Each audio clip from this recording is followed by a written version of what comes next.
অম্বুবাচী চলাকালীন কি কি কাজ করবেন, কি কি কাজ করবেন না। অম্বুবাচীতে ভূমিকর্ষণ ও বৃক্ষরোপণ করা একেবারেই নিষেধ। এই সময় গৃহপ্রবেশ, বিবাহ বা অন্যান্য শুভ কাজ করা নিষিদ্ধ। অম্বুবাচীর সময় কোনো বিশেষ পূজার আয়োজন করা উচিত নয়। যারা শক্তি দেবীর পূজা করেন তারা শক্তি দেবীর ছবি বা মূর্তি লাল কাপড় দিয়ে ঢেকে রাখবে। এই সময় কোনো পূজার মন্ত্র পাঠ করা উচিত নয়। ধূপ দীপ দেখিয়ে পূজা করলেই হবে।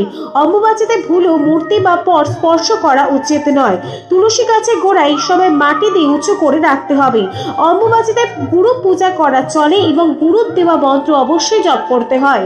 অম্বুবাচীর সময় সর্প ভয় নিবারণের জন্য অবশ্যই আম ও দুধ খেতে হয়। অম্বুবাচীর সময় কাঙ্ক্ষিত ফল লাভের জন্য মনে মনে প্রার্থনা জানান দেবী কামাখ্যাকে, এতে মনস্কামনা পূর্ণ হয়। এই নিয়মগুলি মেনে চললেই মা কামাখ্যা দেবীর কৃপা লাভ করতে পারবেন। জয় মা কামাখ্যা।